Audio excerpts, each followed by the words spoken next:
Hello and welcome to your favorite show that features the brightest minds in Nigeria's creative industry. This is the Camera Lounge Season 2 and it's brought to you proudly by Camera Joint, Nigeria's #1 camera store. I'm Kayode Alayande, your host.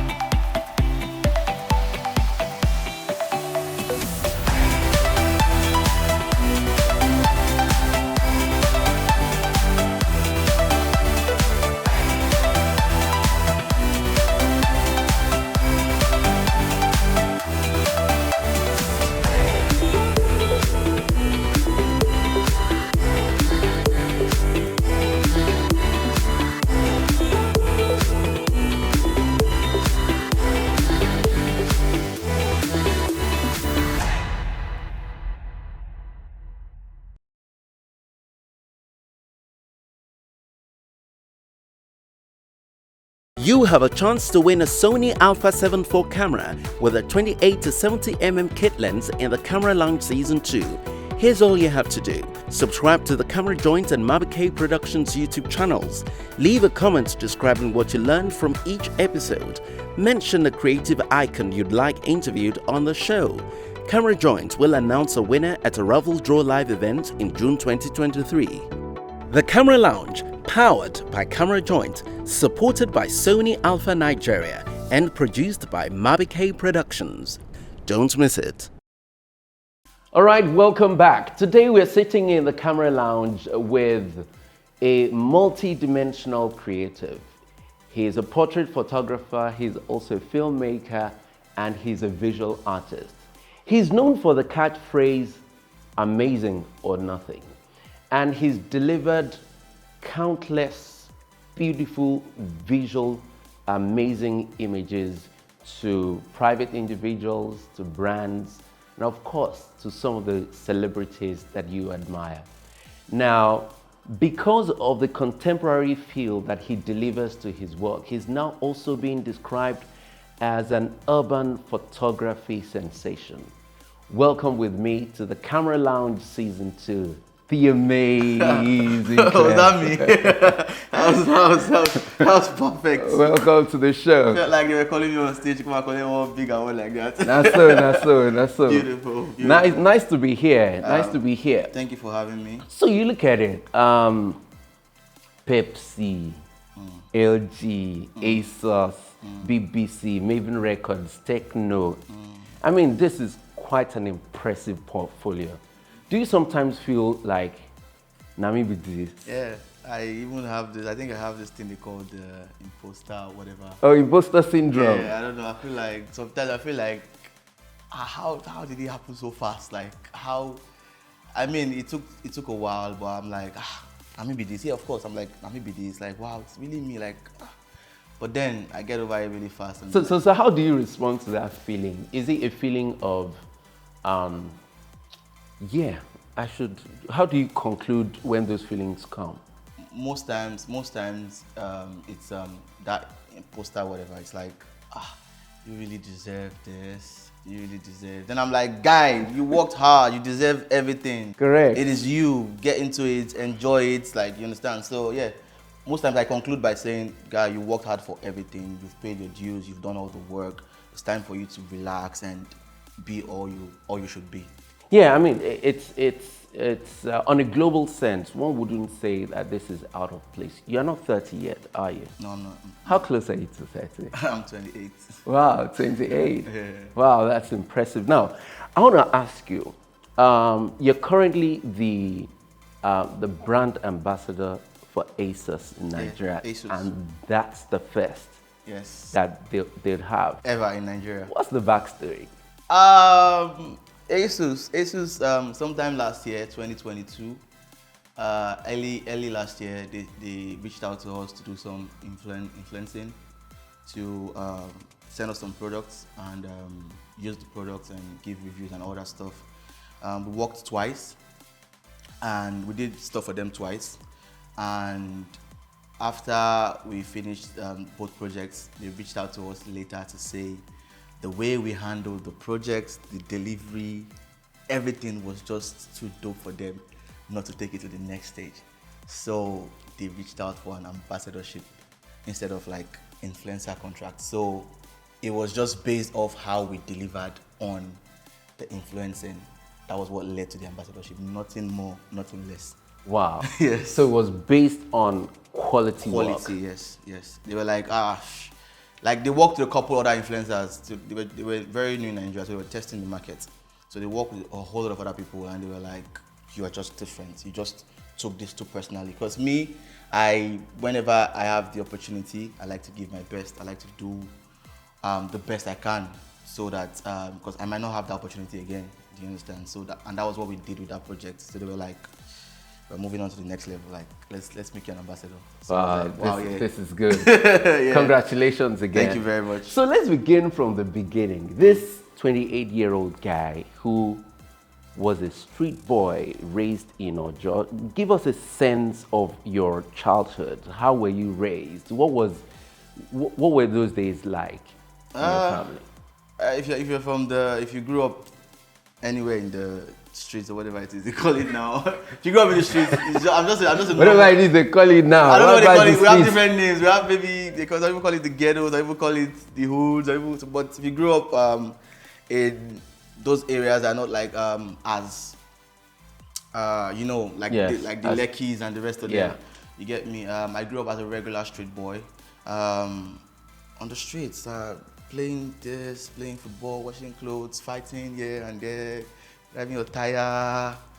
Just a regular, normal street boy, running naked on the street until you are like start wearing small pants.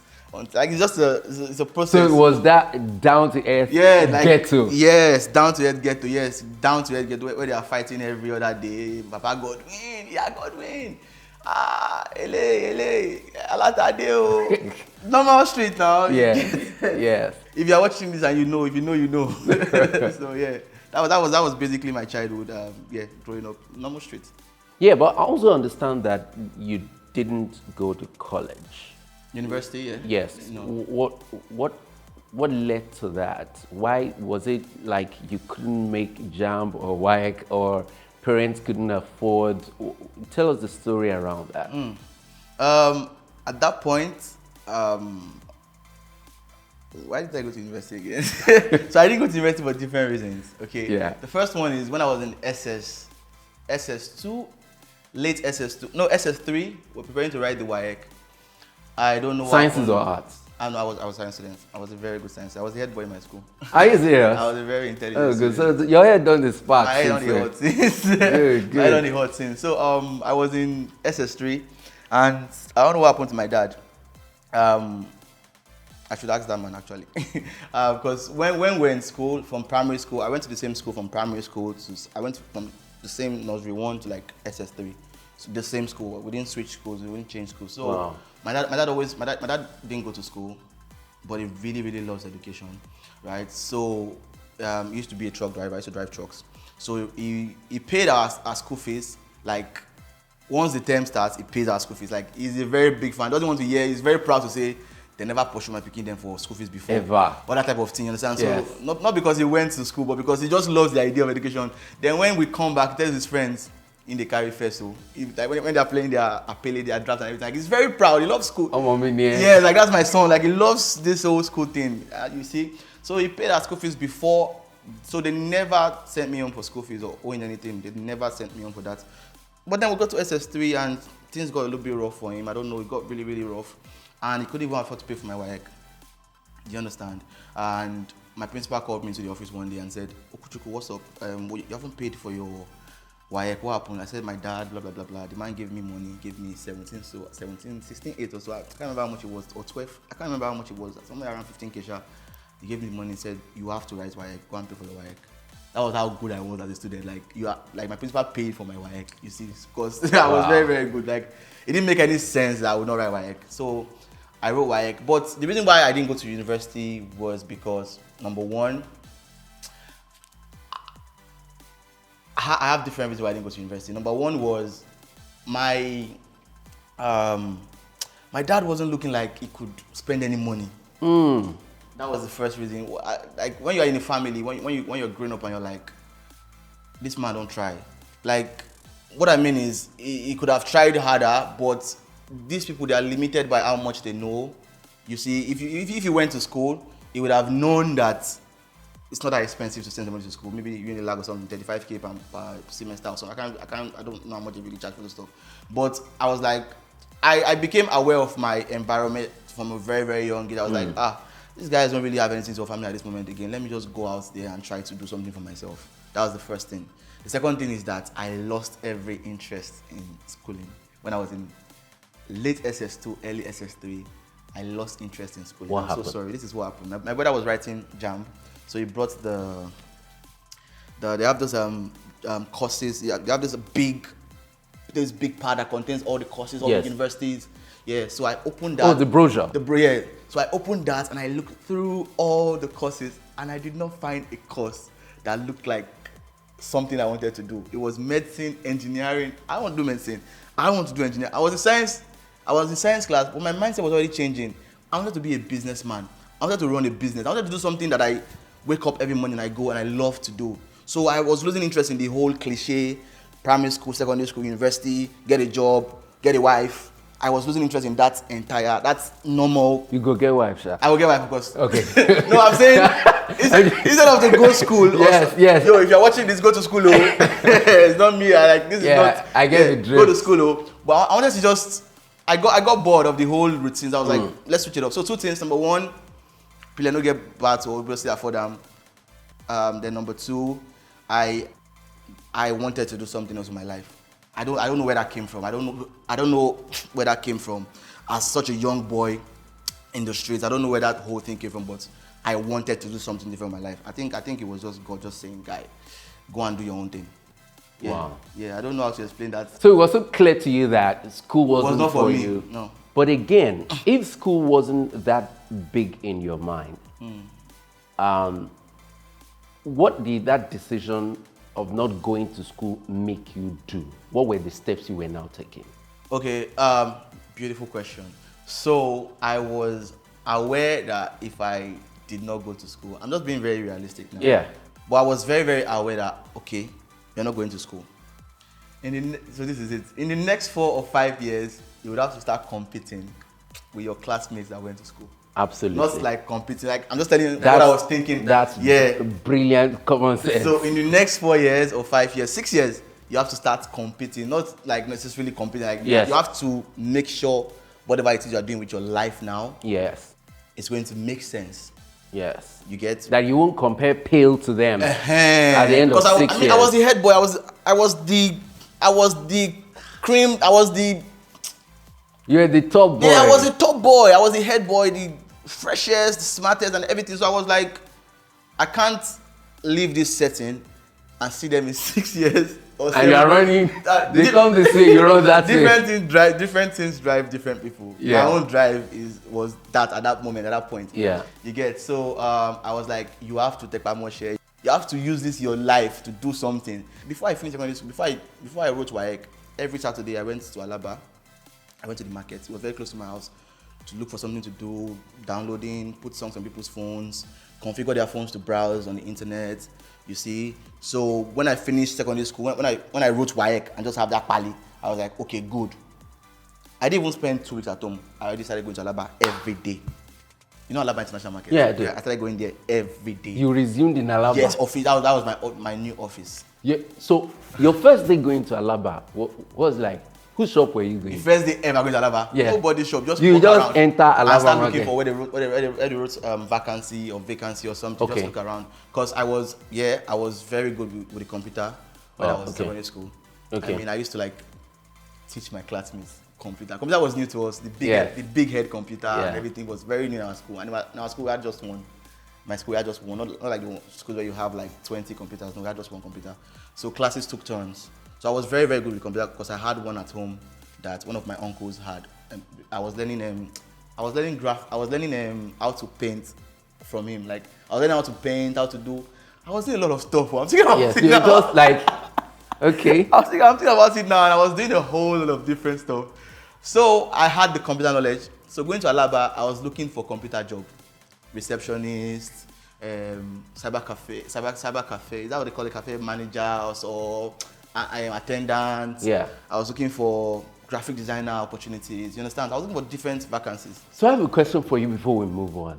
Was there any point where you had a very tough day and things didn't go the way you expected them to go, and you're like, why I no go school? Mad question. I mean, if you work in Alaba, if you start working in Alaba when you're young, 80 days out of 100 don't go well. If it's not the people coming, the Kai people coming to chase you guys away from the road or something. But I am so sorry. I have never regretted not going to school. I don't know. I have never regretted not going to school. Even in those difficult times? No, I have never. Maybe I left secondary school, I was done with school. I don't know what happened to me. I was done with the idea. I don't know what happened to me. Go to school, guys. I'm saying it. But my kids will go to school. Oh, you see? definitely. But me, I'm just different. Yeah. I don't know what happened to me. But when I left secondary school, I was done with that part. Good. If I felt some sort of, and I've never been one to blame somebody or blame myself or regret the past or regret. No, once we don't move on, we don't move. We don't make that mistake. We don't make that mistake. What's happening now? I'm that guy. Good. I'm like, let's go forward.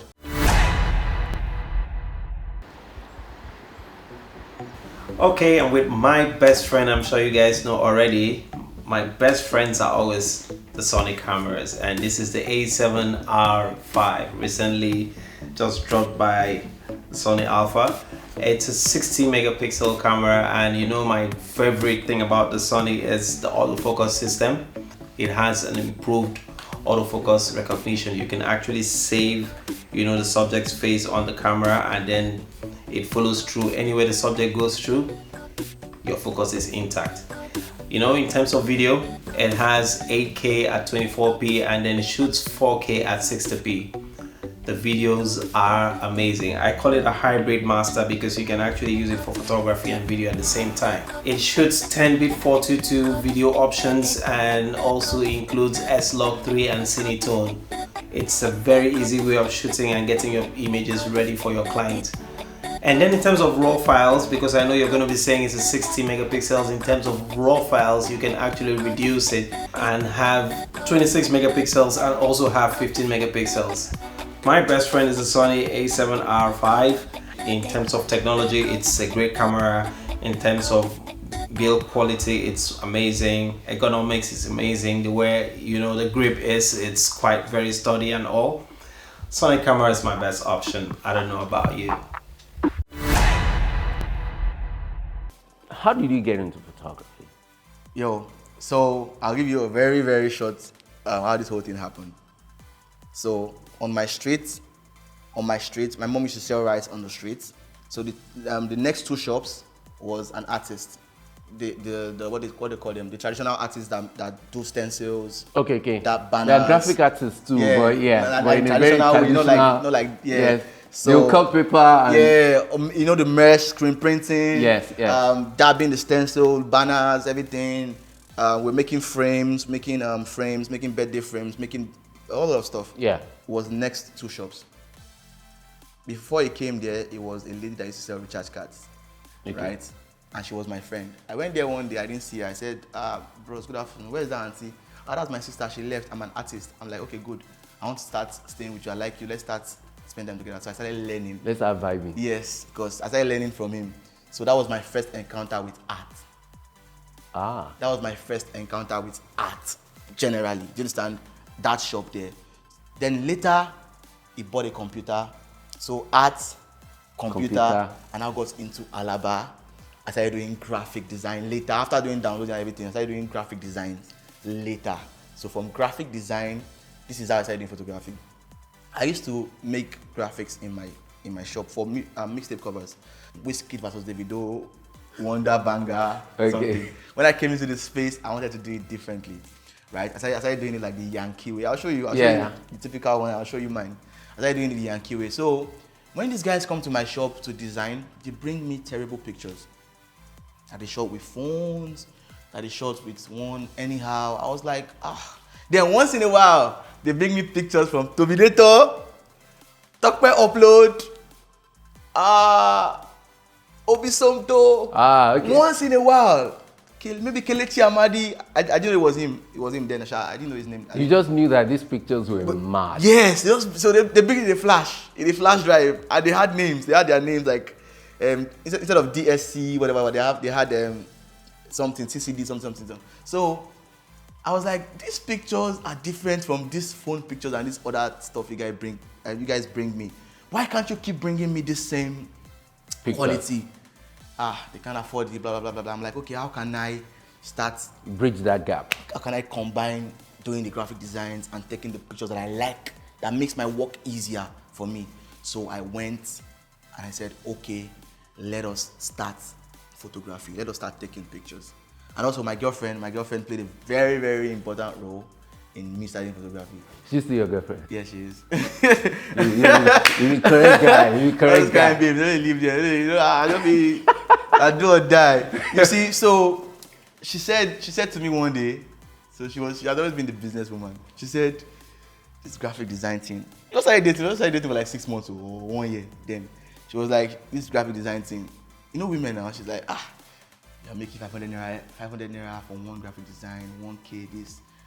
When I come to your office to see you, or your shop to see you, the money, you can't even accept it in front of me. I have to hide, like, because I was shy, like, I would just hide, I just pocket the money. She was like, yeah, like, you need to make more money. Yeah. You need to find something that is more sustainable. But she said it in a non-condescending. No, she has never been that person. No, I was just going to signpost that. Yes, that you got the message. She said it as a team, like, let's look for, not like a guy. Good. I mean, she was in Unilag, she was dating an Alaba, like a guy that was in Alaba, like a guy that she had to come all the way from Unilag to come, like, he was like this.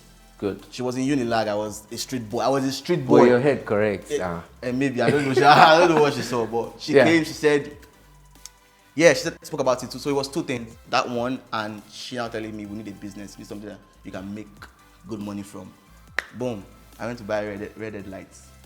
I went to buy red light. No, yeah. In fact, I went to buy filling station, their searchlights. Oh, okay. That was the first. That's those. Okay, they are not floodlights exactly, but those lights. I plugged it to my generator and it almost spoiled my generator. I didn't have information. I didn't know what strobes were. I didn't know what. So you thought, just lights were bright. So I went to plug it to my generator, almost spoiled my generator. Good. Next, I bought red heads. Next, I started watching YouTube videos. I started learning. I bought strobes. All right, but something amazing happened to you. At some point, someone gave you equipment worth ₦1 million. 750K, 800K, kind of. Yeah. Close to ₦1 million at that time. Yes. Yeah. The man I went to buy after I bought the floodlights, and I went to buy red head for somebody. So tell me the story of that intervention and the impact that it had. Wow, that's one of the most important moments in my life, and that is one of the moments that shaped me into the person that I am, into assisting people, into helping people, because I needed that push. I needed that boost. Me, I'm a crazy person. With or without the boost, I would have. But I needed it at that point to just catapult me, make it faster for me. You get me? So, the man I went to buy the red head lights from, I bought the red head from him. I bought the camera from him, 70K. My first camera was 70K or so. Nikon, I can't remember. Oof. What year was this? This was late 2015, like November 2015. Yeah, November 2015. I bought my small camera from him, 70K. 70K. The next one was 120K. This 7100, 120K. So I bought 70K camera from him. I bought Red Dead. I bought a couple stuff from him, paid him. Then I started shooting. I started getting better, watching YouTube videos, getting better, getting more information. I became a better photographer. Then I got tired of Alaba. I get tired easily. I'm never comfortable in a space. So I got tired of Alaba. Right? So I got tired of school. I got tired of my house, poverty. I got tired of Alaba. Yeah. I don't know if I'm tired. Almost tired of now too. Oh, photography. Not photography. No, that's my baby. No, like I get tired of spaces. I get tired of how big I am. Yeah, okay. I get tired of how many people know me. I get tired of the small people I'm brands I'm working with. I like to get bigger. But I like to do it right, Sha. So I went to his office I bought a couple stuff from him. Then over time, he knew me, he knew my face whenever I come around. One day, I was like, let me go and pitch something to this man. I want to leave this Alaba. I want to make more money. I want to go to somewhere that... So you were doing the photography inside Alaba? Yes. So when you come to do graphics, 500 naira, I'll charge you 500 naira extra, take a picture. Okay. So I was giving you a package that you will not find anywhere else. I was a very good graphic designer. I was already a popular graphic designer in the market. Then I was now giving you great pictures for a very cheap price. I love all my life. I love packages.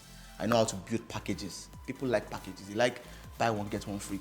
They like to buy. That's how to sell to them. Okay. You get. So the Igbo says. Yes.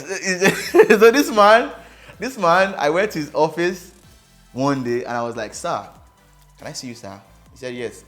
It's very easy to like me. The man already liked me, so he gave me. Listen. He sat down. He said, what's it? I said, sir, I want to move to Ajawo Estate. I have some friends there that they have this record label house. The parlor was empty. I was like, I want to use it for a studio, but I need equipment. I sold the man a dream. I sold him a vision. I said, in the next 2 years, sir, I will be like, I know how to do this thing, but I want to take it to another level. I finished telling him, so I was like, I need this, I need this, I need lights, I need this, that. The man said, okay, no problem. Come, so they will give you all you need, and you pay up in 1 year. Wow. I just went down, I just laid flat on the ground. I could not believe, when you're going to, you're like, hey God, when I go tomorrow, this man never changed his mind. Though. When I go to this man tomorrow, he shouldn't have changed his mind. Or his wife's not going to tell him anything. Or somebody, I was just praying when I was going home that God protect Almighty, this conversation. Protect this conversation, protect this man. Nobody should kill him this night. Nobody should break his leg. Nothing should happen to him. Nice. You see, so that was how it happened. And he gave me the whole stuff, and I went and I paid him, instead of a year, I paid him like 3 months. Wow. So that conversation, when people listen to it, I like to take out 2 things from it. Number one, you have to imagine what kind of fire or desire I sat with in that chair and spoke to him.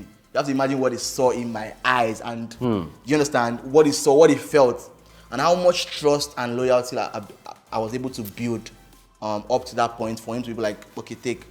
I could have disappeared. Like, he doesn't know my house, doesn't know me to anywhere. I just disappeared with everything. And then number 2, trust. I went back and I paid him his money complete before the time. He started lounging. Before the time. I don't get comfortable when I'm owing people. I don't get comfortable. I don't go and no. I don't get. I like everything to be. I like it. This is mine. Do you understand? So, number 1, you have to have that burning desire. Then number 2, trust. Pay them back. Don't want people not borrow money and you be running up and down with their money and stuff. Yeah. That was the story. That's the story.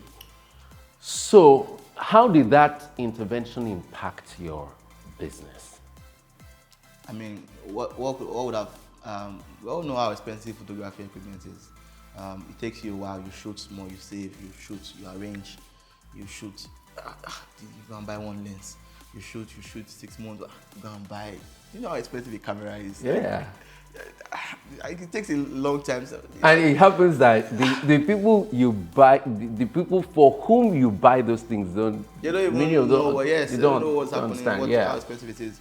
What would have taken me 2 years to achieve? I achieved it in like 1 year or 6 months, a couple months. Like, it just pushed me. All right, so let's talk about what makes you different.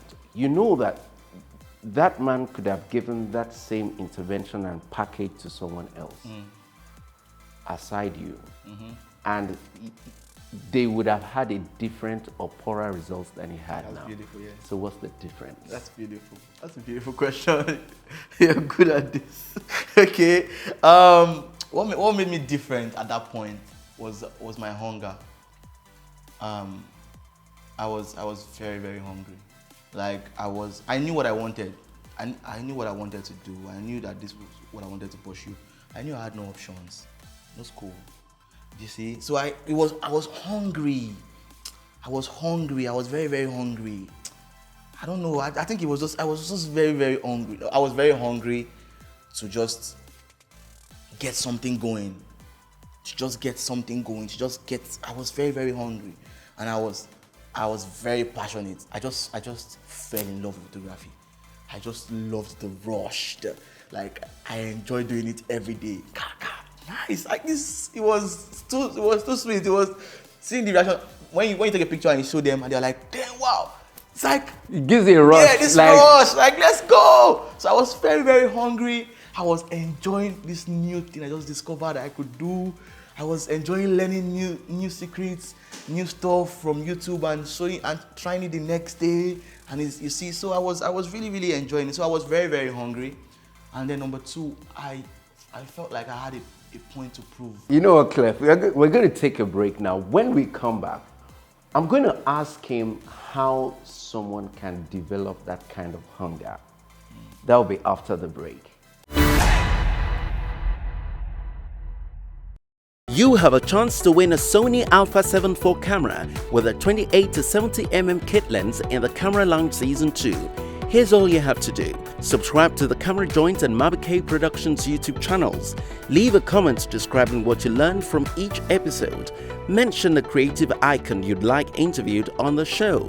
Camera Joint will announce a winner at a Raffle Draw Live event in June 2023. The Camera Lounge, powered by Camera Joint, supported by Sony Alpha Nigeria and produced by Mabike Productions. Don't miss it. Welcome back. I've been having this amazing conversation with amazing Clef. You're an amazing Clef, and we're so proud of him. This is the Camera Lounge Season 2. So, amazing Clef, I was going to ask you before the break. Now, you've attributed your success to the fact that you were hungry, passionate, go-getting. I'm still hungry. Yes, you are. Yes. All right, but I can imagine someone listening to our conversation say, "This hunger, I don't get time more." How can someone develop that hunger? Because it appears that no hunger, no food. No hunger, no food. Sometimes you don't have to be. I mean, DJ Coffee doesn't have to be hungry. You don't have to be hungry. But how many of DJ Coffee's fathers do we have? You get so. I don't know. The hunger for me personally was inbuilt. It was inbuilt. I looked around. I was born with it. I looked around my family where I was born. Looked at my mom. Looked at my dad. These people. It was like I'm so sorry. I felt like I was born to like do something. I felt like I was put in that family for a reason. I felt like, like, look at these people. Like, what's up? Like, what next? Are we gonna stop like this? Is this the family? Is this how far this family name can go? Like, come on. Yeah, who's going to like take this family away from this whole 17-year-old boy, 16-year-old boy? I was like, somebody has to do something. Like, I have an elder brother, but that doesn't mean I'll leave this whole responsibility. Yeah, I don't know how to put it. I was like, look at my mom and my dad. They can no longer really do anything for themselves because they were like limited by what they knew and what they had. I was like, somebody has to take this flag, this name, and just try to take it to the next level. You understand? So I was naturally hungry. Talking about hunger, it is disgusting to see young people these days barely driven. I don't know. They just show. I don't know. Like it's extremely disgusting. Are they your generation, no? They are what? Yeah. Like, in my generation, like they are extreme. Some of them are mostly Gen Zs. I have nothing against the Gen Zs though. Yeah. But the Gen Zs, you guys are worst. Like, I don't know. Let me not say anything. But the hunger. Look around you. Look what's driving you. Look around you. What are you trying to fix? What impact are you trying to make? What are you trying to do? Like, let it drive you. Let it push you. Like, let it drive you, man. There are two parts to this. There is the inner drive. There is also the vision. So yes, you're attributing your own drive to an innate gifting, like an installation that you came with. But there is also something that you see. What were you seeing? Did you see yourself here being the ambassador to international brands, working with superstars, traveling all over the world? Did you see that? Because if you don't have a hunger, but you are seeing a dream, that could also help. Drive you, yes. So I had both. I had the hunger, natural hunger, I want chop. Then I've always had this picture of who I wanted to be. Since I was young, I wanted to be a superstar. Like, I just wanted to be, I didn't know how it was going to happen. I wanted to be, when I was 15, 14, 16, I used to walk into the room and just imagine I was on the red carpet. Thank you guys for coming out tonight. So there goes I'll just start talking to myself.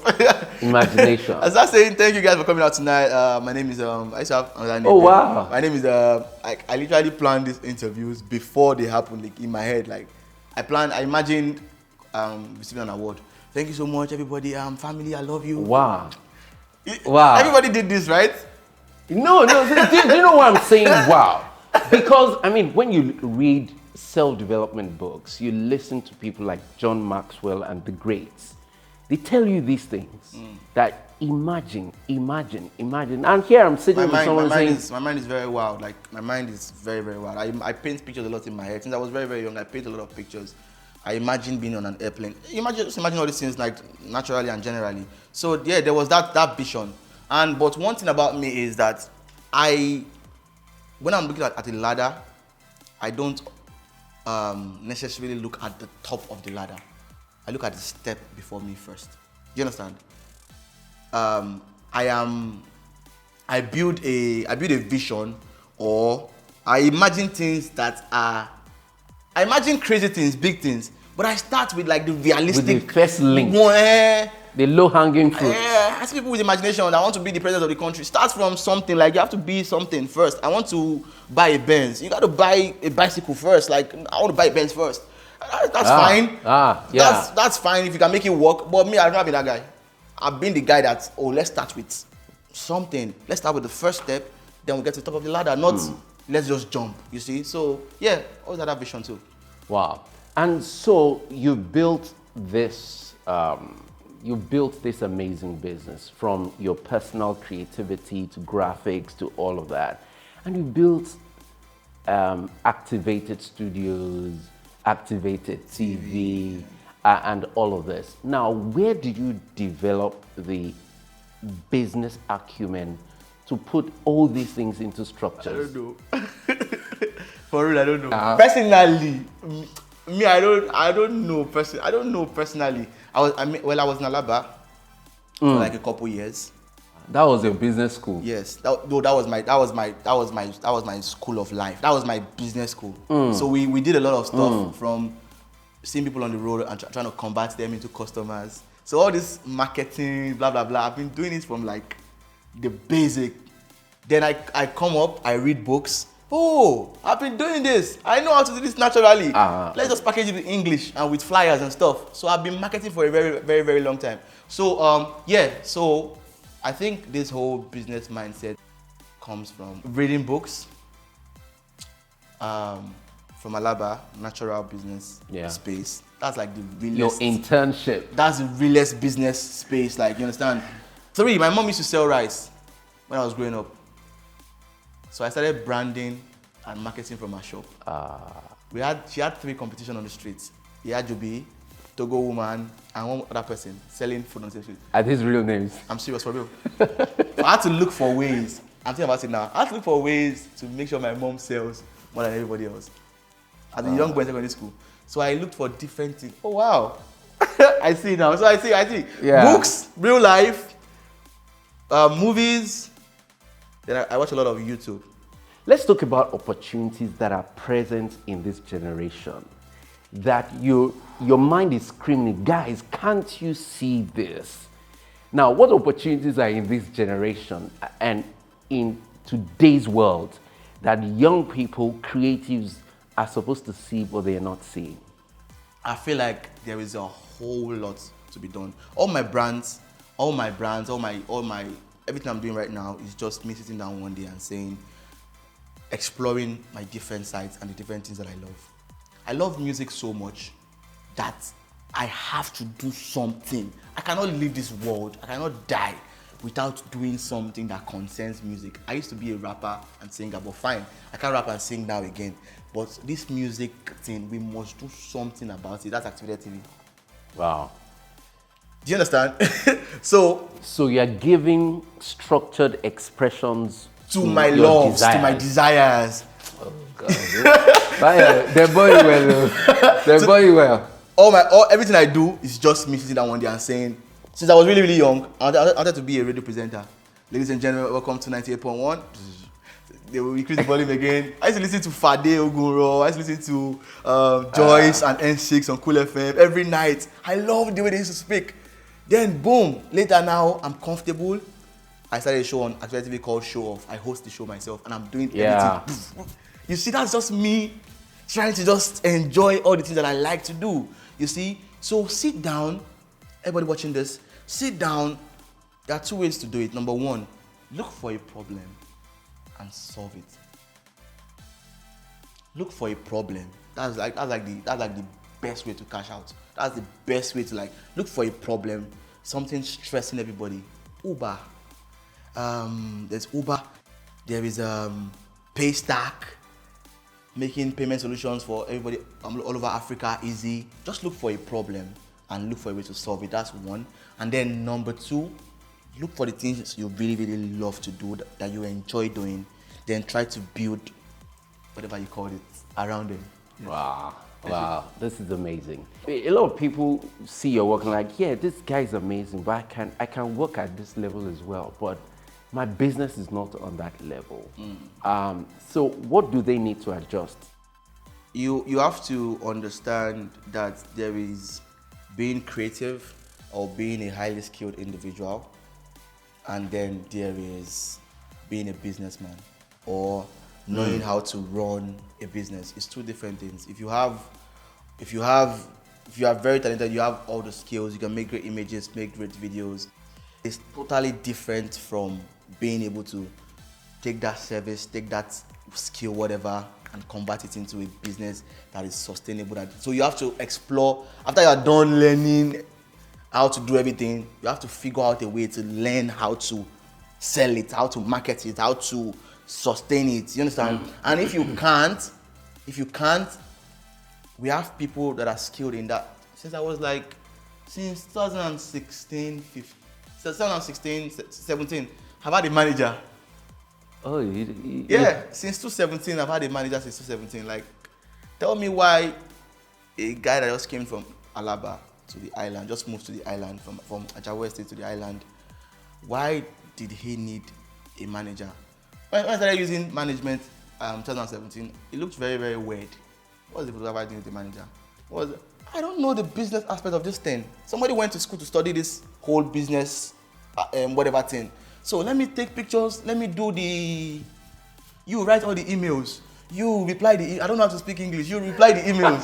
No, I know, I mean, they have communication terms. Thanks for reaching out, blah, blah, blah, blah, blah, all that business documents. Communication, I don't know how it's about it. I just know how to take pictures. I know how to be creative with my mind. So let somebody else handle that. When money comes in, we look for a way to, you take your own smart, I take my own thing. You understand? So if you cannot handle it, let somebody else handle it for you. Or look for ways to also get that knowledge. Your training this year is about the business of creativity. Yes, please. I love that so much. Thank you. So what is that about? What was that about? Okay. The business of creativity workshop that we just had a couple weeks ago was, a while ago rather, was just me. I looked at the industry. I saw exceptional photographers. I mean, you're on Instagram, you're scrolling, everybody's talented. And you're glad. Photographers, I'm like, how do you get this good? Damn. Photographers, video, filmmakers, cinematographers, whatever, influencers, everybody, you understand? And most times I get to meet some of these people in real life and they're broke. Yeah. They're broke. When I say broke, I mean, I know how expensive gear is. You take money, you put it into gear. I know how expensive this lifestyle. You can't compare with some other people that they don't spend money on gear. Do you understand? If I don't buy gear, hey God, if I don't have to buy gear or buy anything, any equipment, come on, we'll be competing with people on different levels. You understand? So it was just about me saying, okay, and there's so much information about getting the skill. Every workshop I see is 3 days lighting, intensive lighting, 3 days intensive portrait master. I'm like, nobody is showing you guys how to take all this knowledge and now convert it into, because we just have plenty creatives everywhere. Yeah, and those courses, the truth is that they produce their results because people are That's what I'm doing saying. good work So you just have great people everywhere. with no money. No money, confused, depressed. Yeah, depressed, like what's happening? So I'm like, okay, let's do a class. I have some experience. I don't have all the experience, but I have some experience. So let's come together, let's sit down, let me share what I've been able to do, let me share how I think and how you can, you understand, let's build these people. So that was like the whole idea behind the whole workshop. The course is available on my website, by the way. Go to activated. The Amazing Clef Academy.com. Amazing Clef Academy.com. I want us to take a break. When we come back, I'll be asking him what's been the most mentally challenging project he has worked on. Don't go away. You have a chance to win a Sony A7IV camera with a 28 to 70mm kit lens in the Camera Lounge Season 2. Here's all you have to do. Subscribe to the Camera Joint and Mabike Productions YouTube channels. Leave a comment describing what you learned from each episode. Mention a creative icon you'd like interviewed on the show. Camera Joint will announce a winner at a Raffle Draw Live event in June 2023. The Camera Lounge, powered by Camera Joint, supported by Sony Alpha Nigeria and produced by Mabike Productions. Don't miss it. All right, welcome back to the Camera Lounge Season 2, and I have been speaking with Amazing Clef, and we're about to see some of his amazing pictures that he considers his own favorites, all right? Even though it's very difficult for him to choose those pictures. But in any way, before I ask you that question, I wanted to know, in retrospect, what's been the most draining, mentally draining projects that you've worked on? I wouldn't necessarily say mentally draining, maybe demanding. Okay, maybe that's the word. Recently, it was the one with Tiwa Savage for Techno. Oh, that blue background. It was a lot. It was a lot of. It was photo shoots and video shoots on the same day, inside the same studio. So I was taking pictures and I was directing videos. So it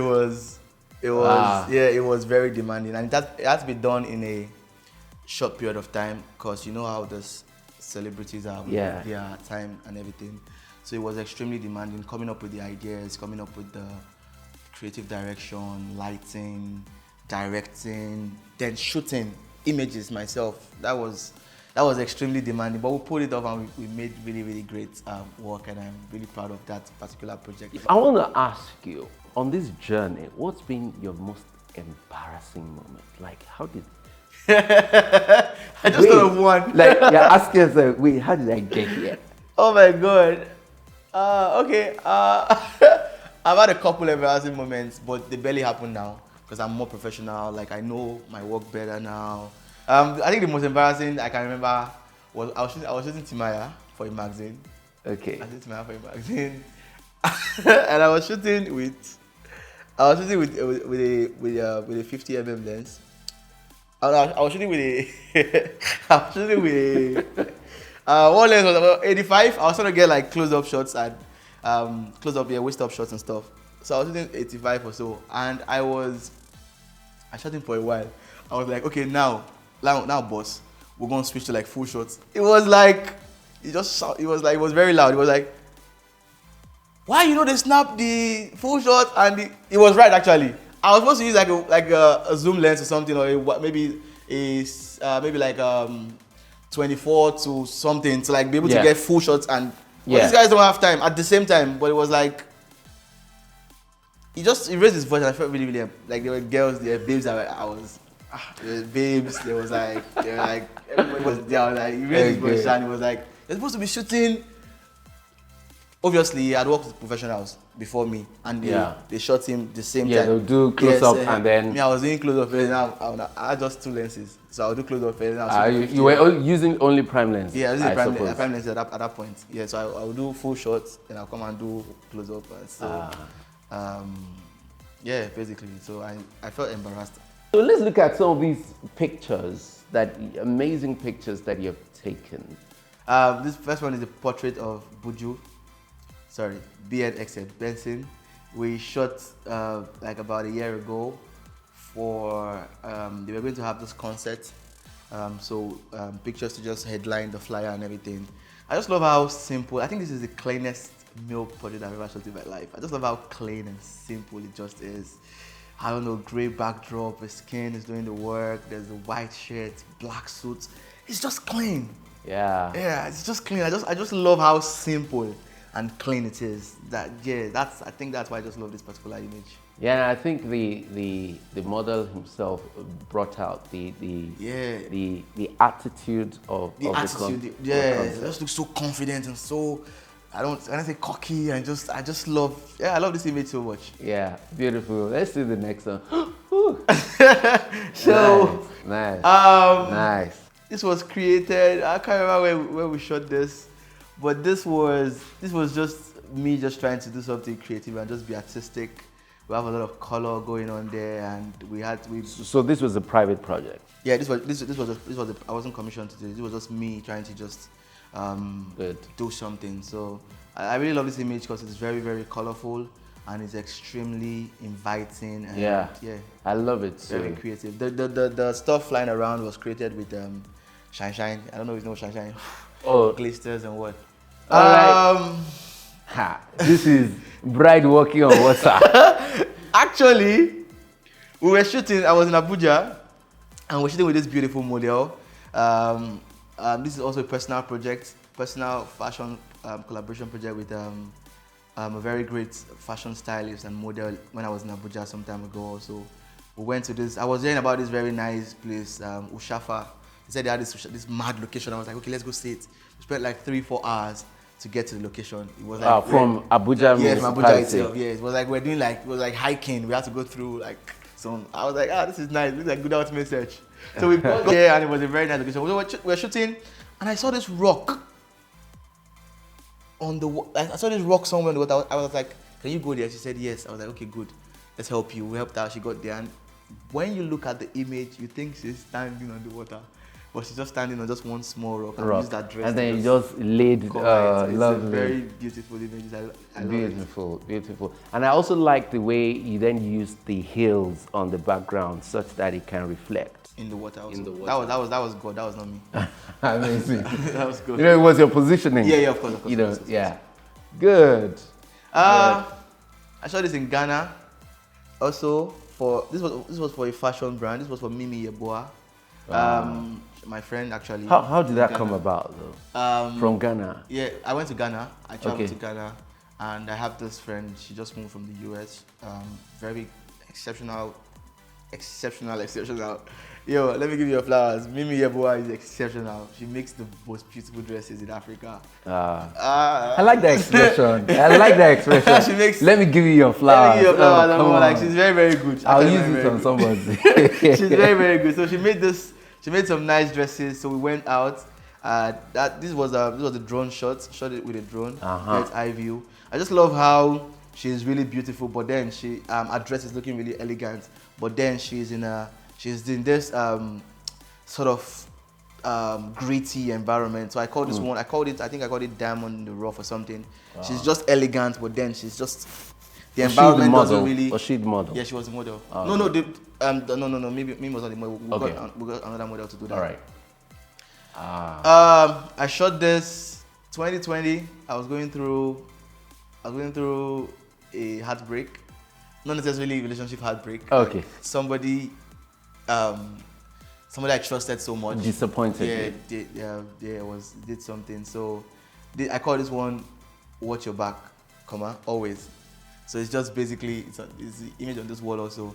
Basically I just a photo manipulation. Just a photo manipulation. Take 2 pictures, make them into one. Always watch your back. I can artistic. Once in a while, I like to act like I'm still an artist. Like I'm still an artist, like proper artist. It's lovely.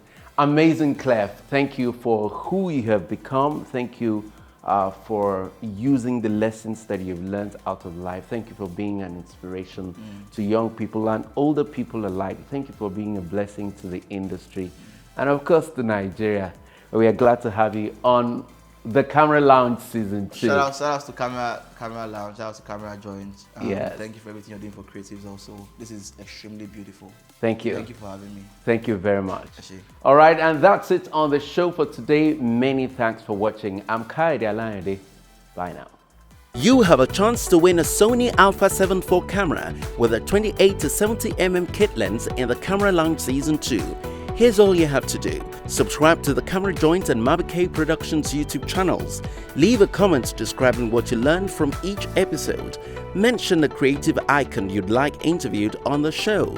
Camera Joint will announce a winner at a Ravel Draw Live event in June 2023.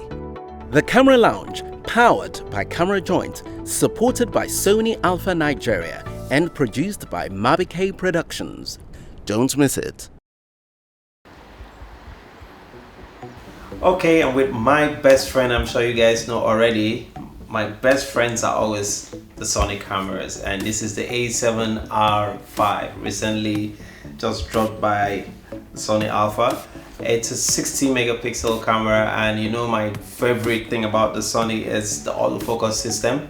It has an improved autofocus recognition. You can actually save, you know, the subject's face on the camera, and then it follows through anywhere the subject goes through. Your focus is intact. You know, in terms of video, it has 8K at 24p and then it shoots 4K at 60p. The videos are amazing. I call it a hybrid master because you can actually use it for photography and video at the same time. It shoots 10-bit 422 video options and also includes S-Log3 and Cinetone. It's a very easy way of shooting and getting your images ready for your client. And then in terms of raw files, because I know you're going to be saying it's a 60 megapixels, in terms of raw files, you can actually reduce it and have 26 megapixels and also have 15 megapixels. My best friend is the Sony A7IV. In terms of technology, it's a great camera. In terms of build quality, it's amazing. Ergonomics is amazing. The way, you know, the grip is, it's quite very sturdy and all. Sony camera is my best option. I don't know about you.